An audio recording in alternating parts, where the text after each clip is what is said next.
Hindi ko akalain na ang paglilinis lang pala ng lumang bahay ng lola ko ang magiging simula ng lahat.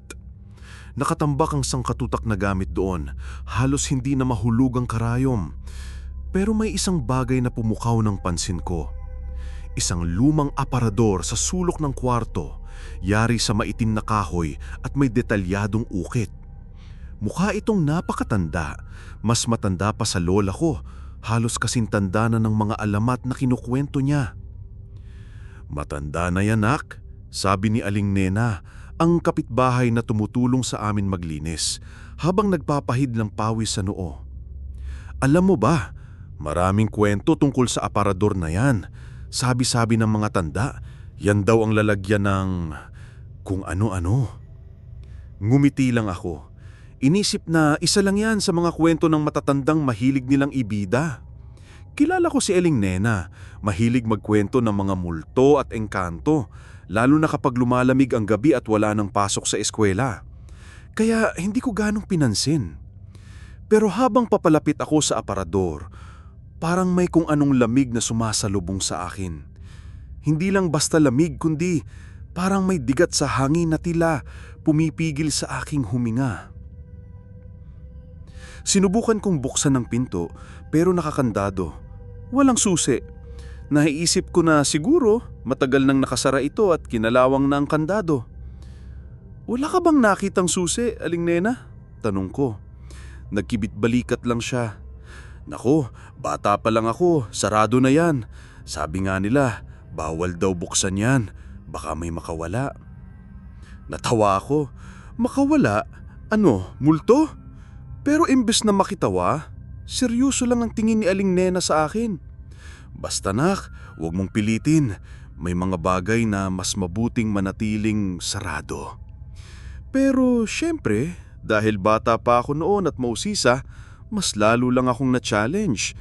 Habang nagliligpit ng mga gamit, napansin ko ang isang maliit na kahon sa ilalim ng kama ng lola ko. May lamang lumang litrato, sulat at isang maliit na susi na may kakaibang disenyo. Parang hindi ordinaryong susi. May nakaukit na kakaibang simbolo dito. Parang sinuunang sulat na hindi ko maintindihan. Aha! Bulong ko sa sarili. Baka ito na yun. Bumalik ako sa aparador at kahit medyo kinakabahan ako, inisaksak ko ang susi sa butas.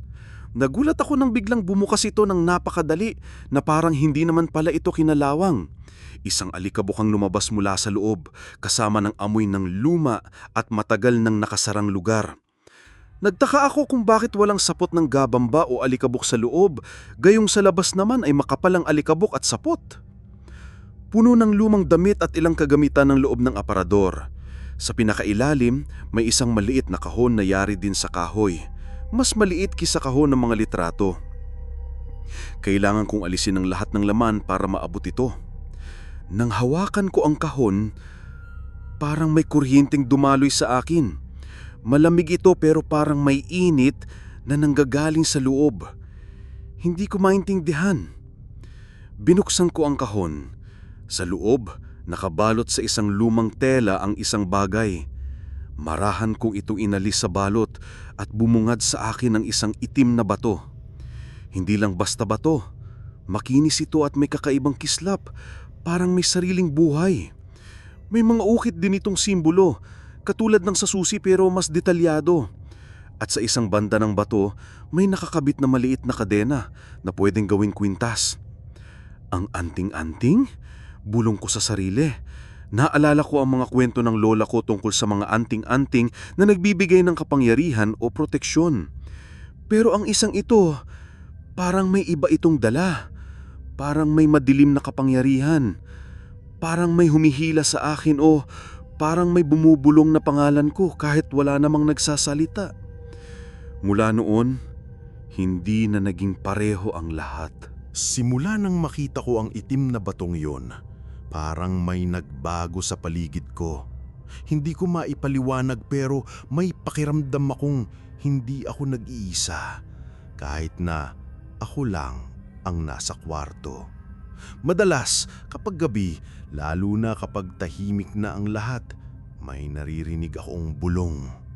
Mahina lang, halos hindi marinig. Parang hangin lang na dumadaan sa bintana. Pero alam kong hindi hangin yun. "Sino yan?" tanong ko minsan habang nakatitig sa dilim. Pero walang sumasagot. Nakakainis dahil hindi ko rin makita ang pinanggagalingan ng bulong. Minsan, parang galing sa labas ng bahay, sa hardin. Minsan naman, sa loob lang ng kwarto ko. Nagsimula akong maging balisa. Hindi ako makatulog ng maayos. Pagpikit ko, naiisip ko ang itim na bato at parang lumalakas ang bulong. Isang gabi, habang nakahiga ako at pilit matulog, narinig ko ulit ang bulong. Pero this time, mas malinaw. Parang may bumubulong ng pangalan ko. Marco. Marco. Napabalikwas ako ng pangon. Nagliwanag ang buwan sa bintana at nakita ko ang anting-anting na nakapatong sa aking mesita. Bigla itong umilaw ng mahina, kulay asul. Napakunot ang noo ko. Paanong nangyari yun? Wala namang baterya o kuryente yan. Pinilit kong kalmahin ang sarili ko. Siguro nga lang dahil sa pagod at stress. Pero deep inside, alam kong may iba. Hindi normal to. Kinabukasan, habang nag-aalmusal, napansin ni Aling Nena na maputla ako. "Ayos ka lang ba, anak? Parang puyat ka. Huwag ka masyadong magpagod ha, mahirap na." Nagkunwari lang akong puyat dahil sa paglilinis. Hindi ko masabi sa kanya ang tungkol sa anting-anting o sa mga bulong. Ayokong isipin niya na nababaliw na ako. O baka sabihin niya na tama siya tungkol sa mga lumang kwento. Pagkatapos ng almusal, nagpasudya akong ilabas ang anting-anting sa hardin. Naisip ko, baka dahil lang sa loob ng bahay kaya ganun. Baka kailangan lang ng sariwang hangin o baka kailangan lang ilayo sa akin. Inilagay ko ang anting-anting sa isang maliit na butas sa ilalim ng isang puno ng mangga at tinabunan ng lupa. Sabi ko sa sarili ko, hindi ko na uli ito kukunin. Baka may sumpa o baka may masamang espiritu ang nakakabit dito. Pero nang gabi na, mas lalong lumakas ang bulong. Hindi lang basta bulong, parang may umiiyak. Hindi ito boses ng tao, parang iyak ng sanggol. Pero hindi basta sanggol, parang may lungkot at galit. Nagmula ito sa dulo ng hardin kung saan ko inilibing ang anting-anting.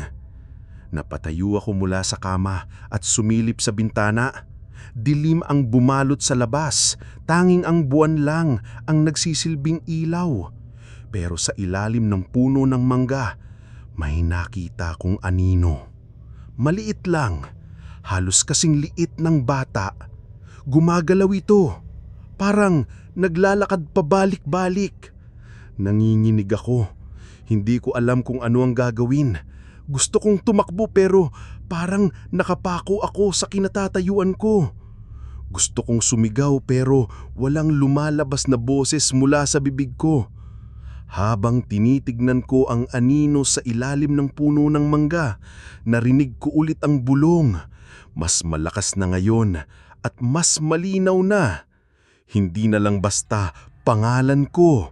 May sinasabi na ito. Hindi ko masyadong maintindihan pero may mga salitang narinig ko. Ibalik. Akin. Ang akin. Namlamig ako. Alam ko na. Ang anino sa ilalim ng puno ng mangga ay naghahanap ng anting-anting. At alam kong hindi na ito isang simpleng kwento ng mga matatanda.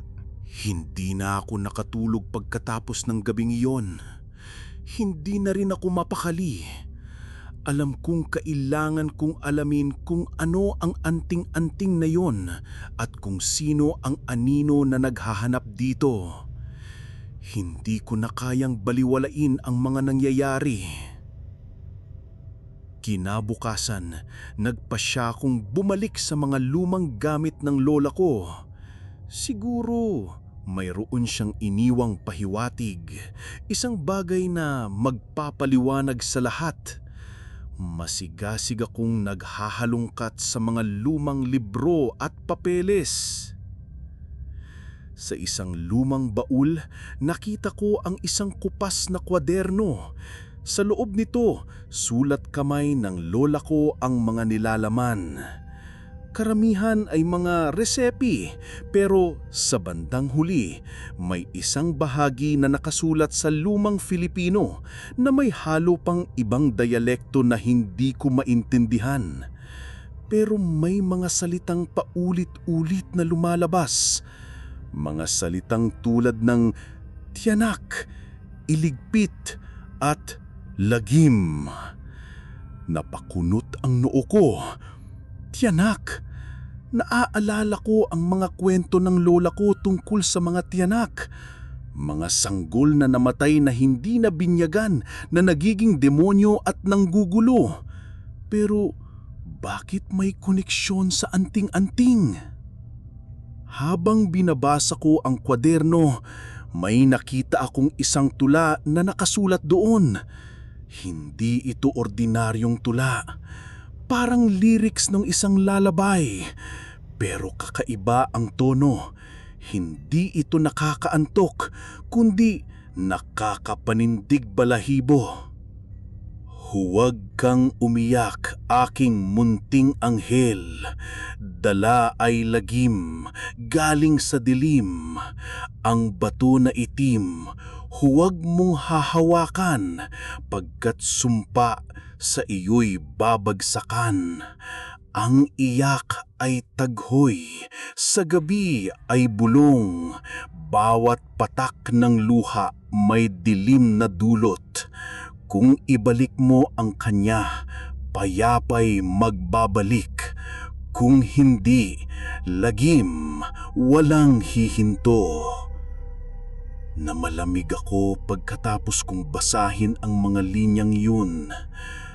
Ang bato na itim, ang iyak at bulong, ang lagim. Parang direktang tinutukoy nito ang mga nangyayari. Ang lalabay na ito, hindi ito pampatulog, kundi isang babala. Nagtataka ko, bakit hindi ko ito narinig kailanman mula sa lola ko? Bakit niya ito sinulat sa isang kwaderno na nakatago sa isang baul? Parang ayaw niyang malaman ng sino man. Lumabas ako ng bahay at tinungo ang hardin. Kailangan kong kunin ang anting-anting. Kailangan kong malaman kung ano ang ibig sabihin ng lahat ng ito. Nang makarating ako sa ilalim ng puno ng mangga, pinilit kong hukayin ang anting-anting. Habang hinuhukay ko ang lupa, ramdam ko ang lamig na lumalabas mula sa lupa. At narinig ko ulit ang iyak. Mas malakas na, mas malapit, parang nasa tabi ko lang. Pero hindi na iyak ng sanggol, parang iyak ng isang matanda. Iyak ng isang babae na puno ng kalungkutan at galit. Nanginginig ako, pero pinilit kong ituloy ang paghukay. Nang hawakan ko ang anting-anting, nagliwanag ito muli, mas malakas na ngayon. At sa gitna ng liwanag, nakita ko ang anino. Hindi na lang basta anino, may anyo na ito. Isang babae na nakatayo sa likod ng puno ng mangga, nakatitig sa akin. Hindi ko makita ang mukha niya, pero ramdam ko ang bigat ng tingin niya. At narinig ko ang boses niya, malinaw at malakas. Ibalik mo ang akin, ibalik mo ang anak ko. Hindi ko na kinaya. Tumakbo ako pabalik sa loob ng bahay, hiningal at nanginginig. Ang babae, ang boses niya. Alam kong hindi lang ito simpleng multo. May koneksyon siya sa anting-anting at sa pamilya ko. Kinailangan kong kausapin si Aling Nena. Siya lang ang taming matanda na kilala ko na maaring magbigay linaw sa lahat ng ito. Nadatnan ko si Aling Nena na naglilinis sa sala. Huminto siya at tinignan ako ng may pag-aalala. "Anong nangyari sa'yo, Ika? Bakit ka ganyan?" Inilabas ko ang anting-anting at inabot sa kanya. "Aling Nena, ano po ba to? At sino po yung babae sa hardin? May sinabi po siyang anak niya at may kinalaman po to sa anting-anting." Nalaki ang mga mata ni Aling Nena pagkakita niya sa bato. Nagbago ang ekspresyon niya. Parang natakot, pero parang may lungkot din. "Naku Ika, bakit mo yan kinuha? Hindi dapat yan hinahawakan." "Kailangan ko pong malaman, Aling Nena. Anong ibig sabihin ng anak ko? May tiyanak po ba sa bahay na to? Ano ang koneksyon ng lola ko sa lahat ng ito?" Napabuntong hininga si Aling Nena.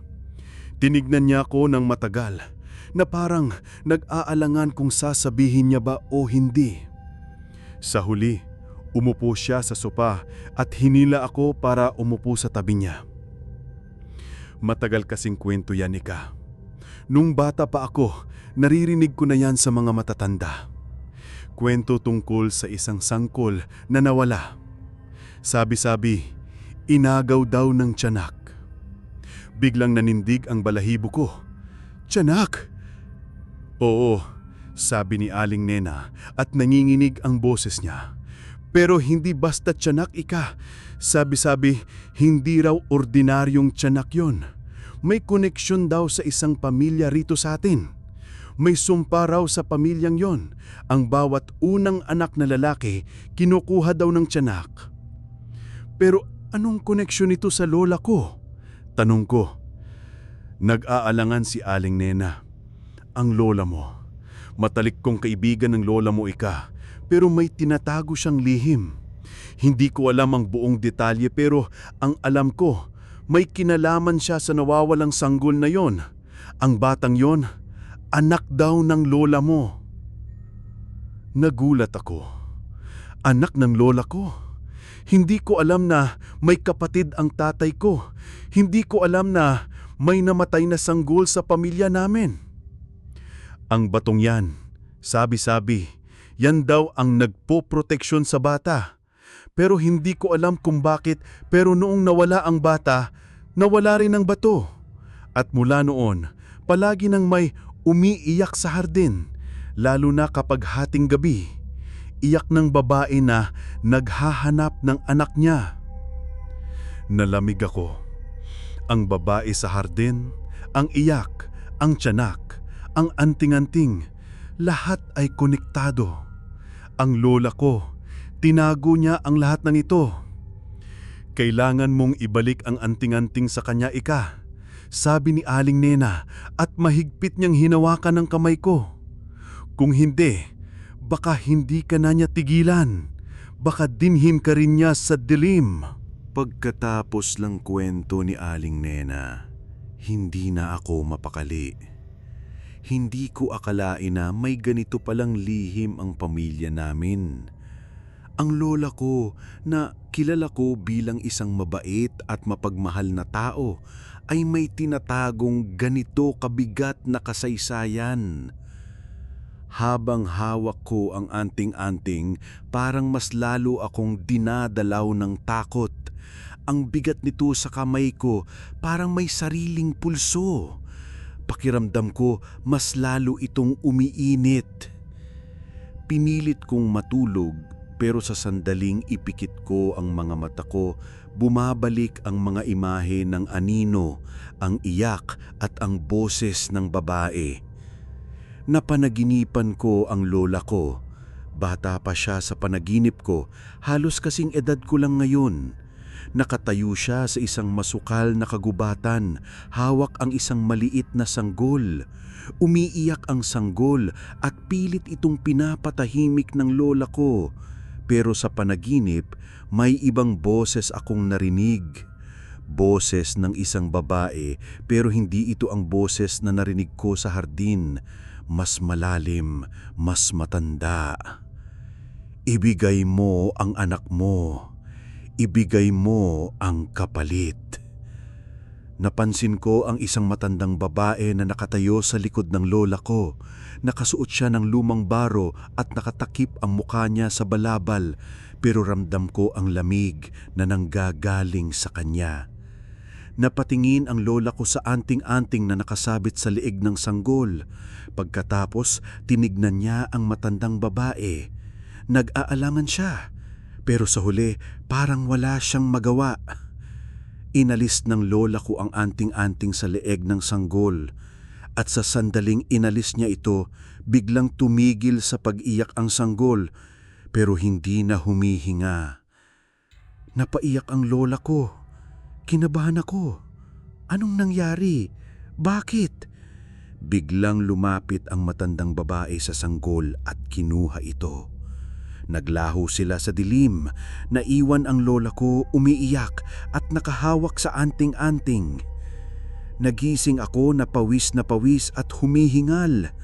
Panaginip lang pero pakiramdam ko totoo. Ito ba ang nangyari? Ibinigay ba ng lola ko ang anak niya sa isang nilalang kapalit ng anting-anting? Pero bakit? Naisip ko ang kwento ni Aling Nena. Ang sumpa sa pamilya, ang pagkuha ng tiyanak sa unang anak na lalaki. Pero bakit ang lola ko ang may hawak ng anting-anting? Para protektahan o para ibigay? Biglang lumakas ang iyak. Hindi ito galing sa hardin, nasa loob ng bahay, nasa kwarto ko. Nagulat ako nang makita ko ang anting-anting na nakapatong sa kama ko. Lumulot ng ito ng bahagya sa ere at kumikinang ng kulay asul. At sa gitla ng liwanag, nakita ko ang anino. Mas malinaw na ngayon, hindi na lang basta anino. Mukha na itong tao. Isang babae na may mahabang buhok, nakatingin sa akin ng may galit. Hindi na lang iyak ang narinig ko ang boses niya, mas malinaw na ngayon at puno ng puot. Ibalik mo ang ninakaw mo. Ibalik mo ang anak ko. Hindi ka makakataka sa sumpa. Napakabilis ng tibok ng puso ko. Hindi na ako safe.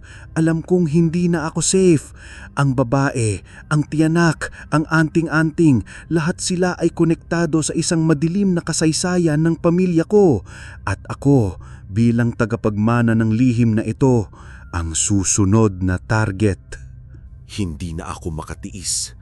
Ang takot na nararamdaman ko ay napalitan ng galit at desisyon. Kailangan kong tapusin ito. Kailangan kong malaman ang buong katotohanan. Lumabas ako ng kwarto, dala ang anting-anting. Ang iyak ay mas malakas na ngayon at parang nanggagaling ito sa sala. Dahan-dahan akong bumaba sa hagdan. Ang ilaw sa sala ay nakasindi pero may kakaibang dilim pa rin na bumabalot sa paligid. At nakita ko siya. Nakatayo sa gitna ng sala, nakatalikod sa akin. Ang babae mula sa hardin, ang babae mula sa panaginip ko. May mahaba siyang buhok na nakalugay at nakasuot siya ng lumang puting bestida. "Sino ka?" tanong ko kahit nanginginig ang boses ko. "At anong gusto mo sa akin?" Dahan-dahan siyang lumingon at sa paglingon niya nakita ko ang mukha niya.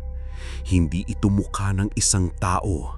Maputla ito at walang emosyon na parang wax figure. Ang mga mata niya ay walang buhay at may luha na umaagos mula rito, luha na parang dugo sa dilim. Nagulat ako pero pinilit kong magpakatatag.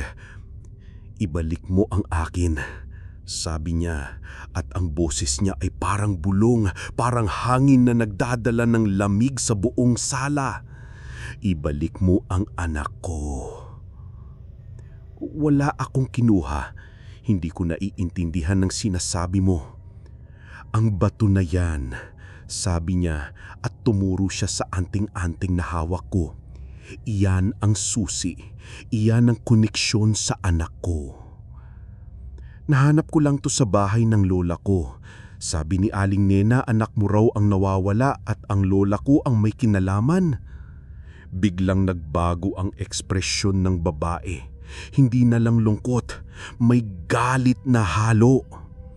Ang lola mo, niloko niya ako. Kinuha niya ang anting-anting at iniwan niya ang anak ko para maging tiyanak. Nalamig ako. Hindi ko mabisipan na ang lola ko, ang lola kong pinakamamahal ko ay may ginawang ganito. Kaya't ngayon, Marco, sabi niya, at sa pagkakataong ito mas malinaw na ang boses niya.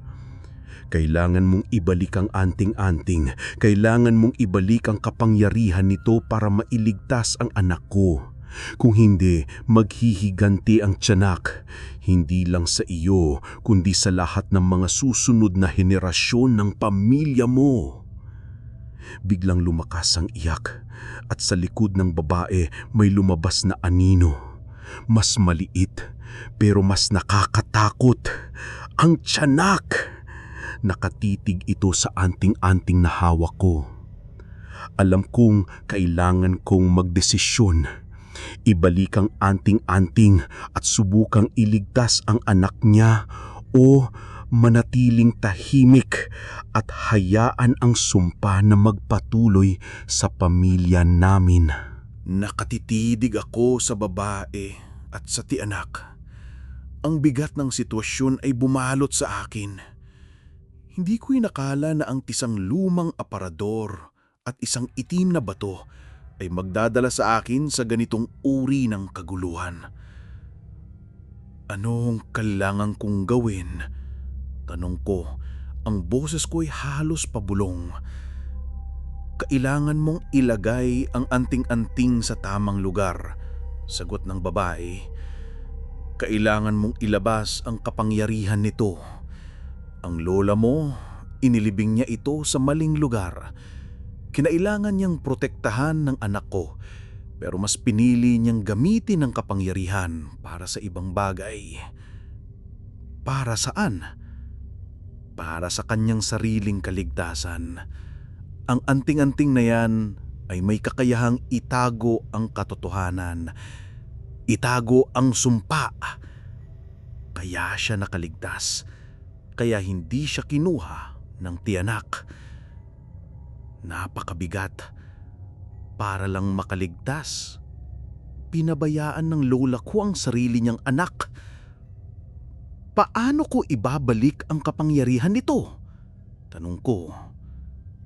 Sa pinakamatandang puno sa kagubatan. Doon nagmula ang anting-anting.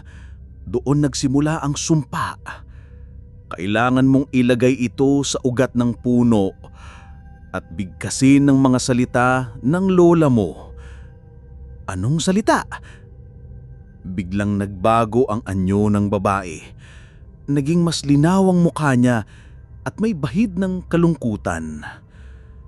Ang mga salitang ginamit niya upang manipulahin ang kapangyarihan ng anting-anting.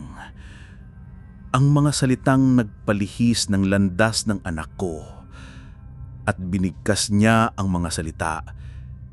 Hindi ko maintindihan ang lahat, pero ramdam ko ang bigat ng bawat salita. Parang may kapangyarihang taglay. Ngunit may kapalit, Marco, sabi ng babae. Kung ibabalik mo ang anak ko, may kapalit ka ring haharapin. Ang tiyanak, hindi na siya magiging tiyanak. Magiging tao siya. Pero ang kapangyarihan ng anting-anting ay lilipat.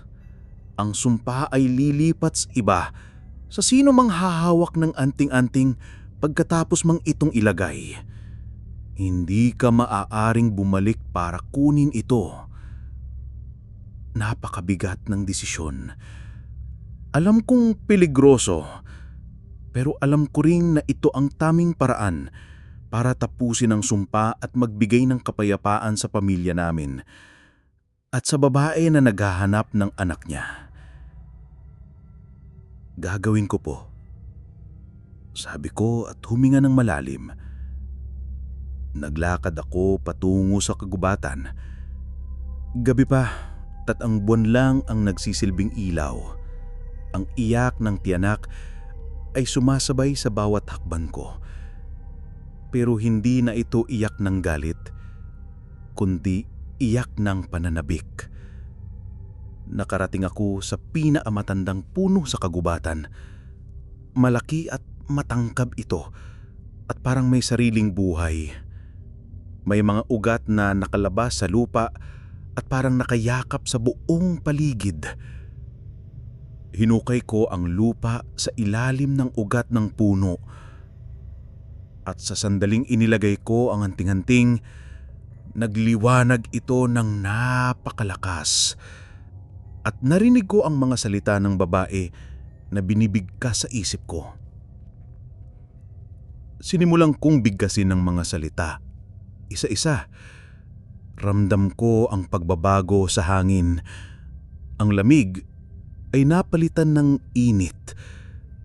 Ang iyak ng tiyanak ay unti-unting humina at napalitan ng tunog ng paghinga. Pagkatapos kong bigkasin ng huling salita, biglang naglaho ang liwanag mula sa anting-anting at sa tabi ko ay may nakita akong isang sanggol na nakahiga sa lupa, payapa at humihinga. Pero hindi na ako makagalaw. Pakiramdam ko'y nakapako ako sa kinatatayuan ko. Ayon sa babala ng babae, hindi ko na dapat balikan ang anting-anting. Narinig ko ang boses ng babae. Malinaw na ngayon at puno ng pasasalamat.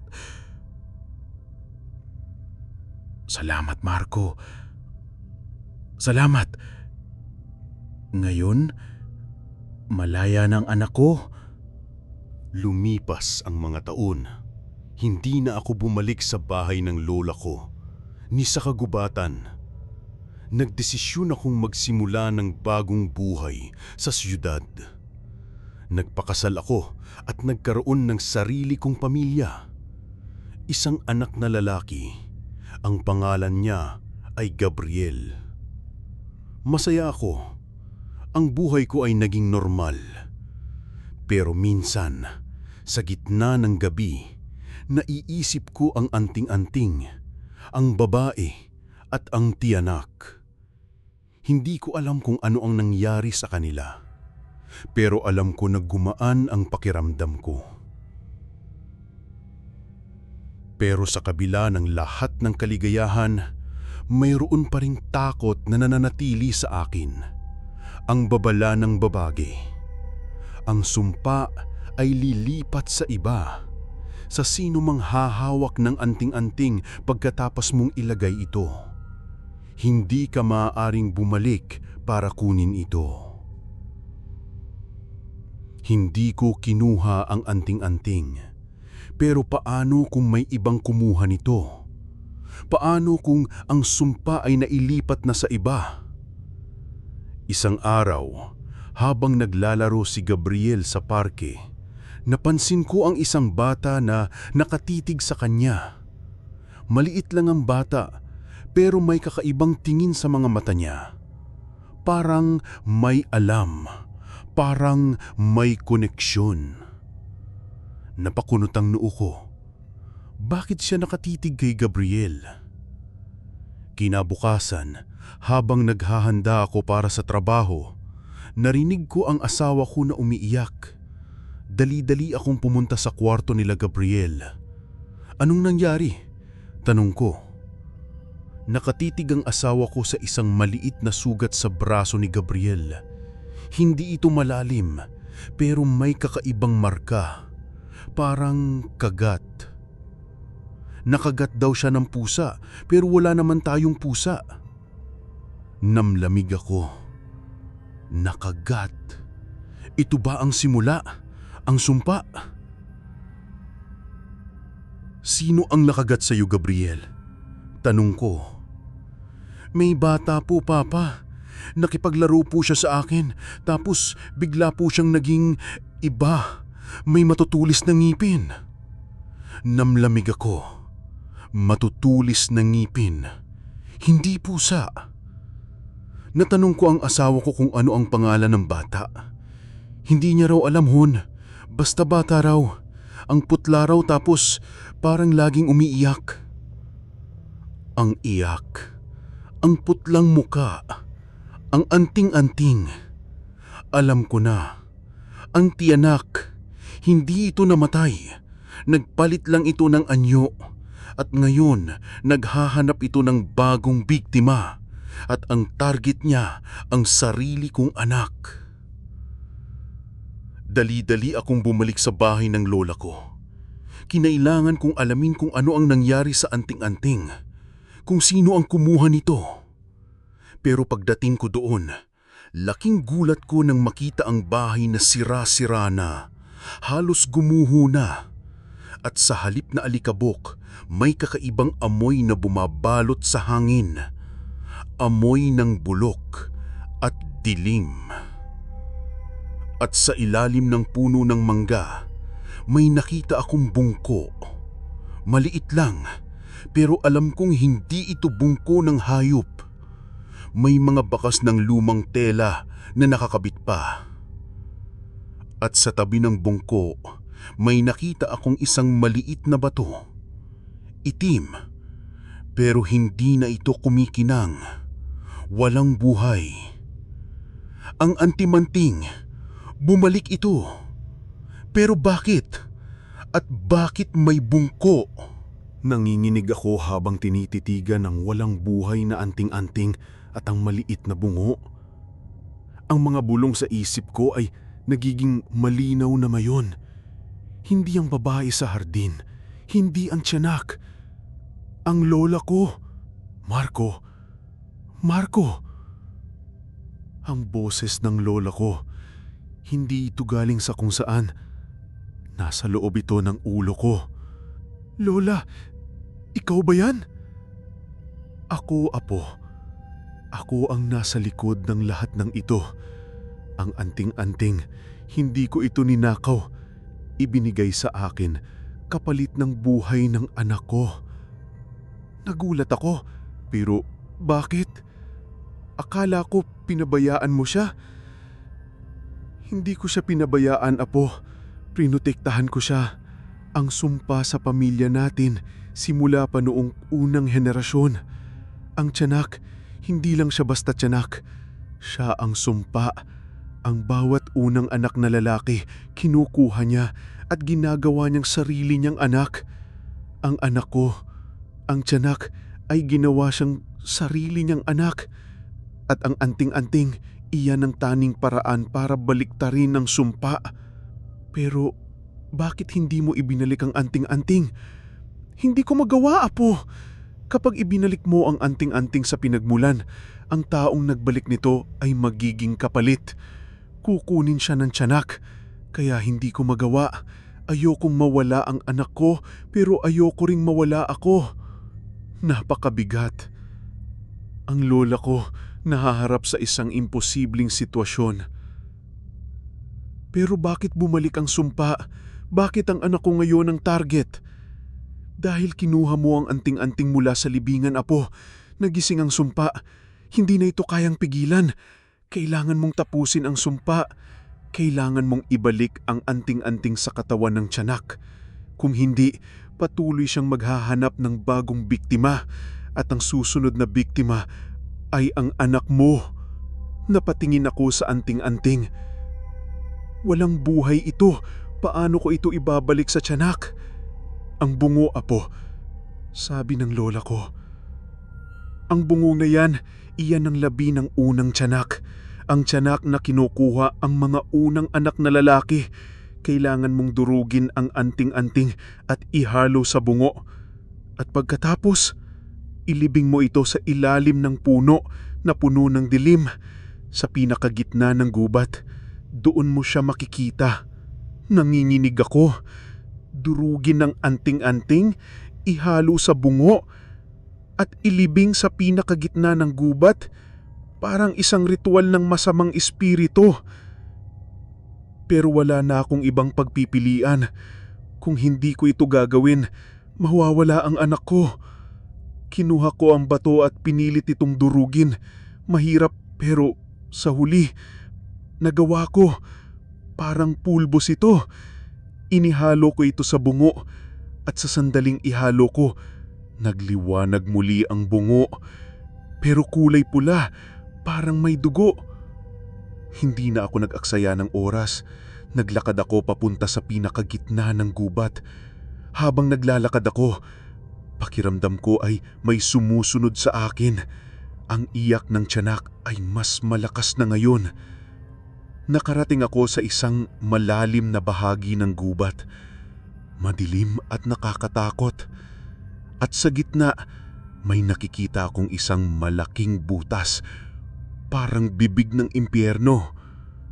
At sa tabi ng butas, nakatayo ang tiyanak.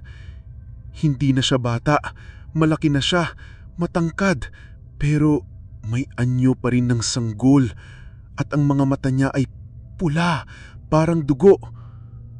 "Ibalik mo ang akin," sabi niya at ang boses niya ay malalim at nagbabanta. Hawak ko ang bungo na may pinulbos na anting-anting. Ang tiyanak ay nakatitig sa akin at ramdam ko ang lamig na nanggagaling sa kanya. "Ibalik mo ang akin!" ulit niya at lumapit siya sa akin. Ang bawat hakbang niya ay parang lindol. Pinilit kong magpakatatag. Hindi ko pwedeng matakot. Hindi ko pwedeng magpadala sa takot. Para sa anak ko. Para sa pamilya ko. "Hindi ito sa iyo!" sigaw ko. "Ito ay para sa kapayapaan." At sa isang iglap, inihagis ko ang bungo sa butas. Sa sandaling bumagsak ang bungo sa butas, biglang nagkaroon ng malakas na liwanag mula sa ilalim. At sa gitna ng liwanag, narinig ko ang isang malakas na iyak. Hindi ito iyak ng galit, kundi iyak ng kalungkutan. At unti-unti, humina ito hanggang sa maglaho. Ang tiyanak, napatitig siya sa butas. Ang mga mata niya ay nagbago ng kulay.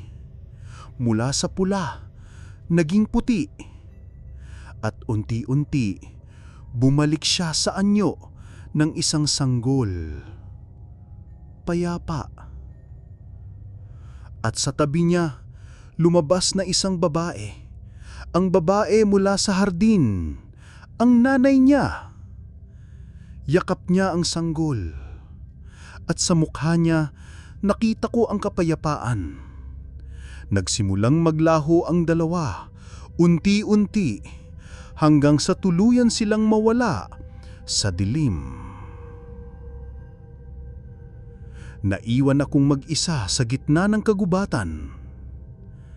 Tahimik, walang iyak, walang bulong, walang lamig. Parang panaginip lang ang lahat na nangyari. Pero alam kong hindi. Alam kong totoo ang lahat. Ang sumpa ay natapos na. Umuwi ako sa bahay, pagod at nanghihina.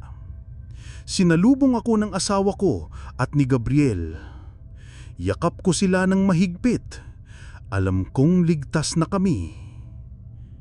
Simula noon, hindi na bumalik ang iyak. Hindi na rin bumalik ang kakaibang pakiramdam. Pero minsan, kapag gabi at tahimik ang lahat, naiisip ko ang lola ko, ang kanyang desisyon, ang kanyang pagmamahal. Hindi ko na sila nakita, ang babae at ang kanyang anak, ang tiyanak. Pero alam kong malaya na sila. At alam kong nagkaroon ng kapayapaan ang pamilya namin. Ang anting-anting, hindi ko na alam kung nasaan. Siguro natunaw na sa butas.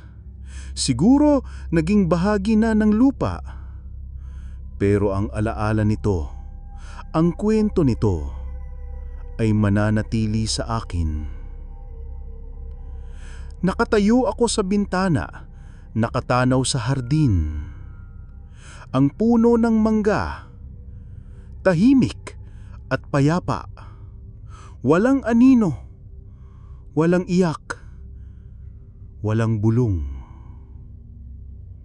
Ang sumpa ay natapos na, pero ang kwento ng pamilya namin, ng mga lihim, ng pagmamahal at ng sakripisyo ay patuloy na ipapasa, hindi bilang kwento ng takot, kung hindi bilang kwento ng pag-asa at ng kapayapaan.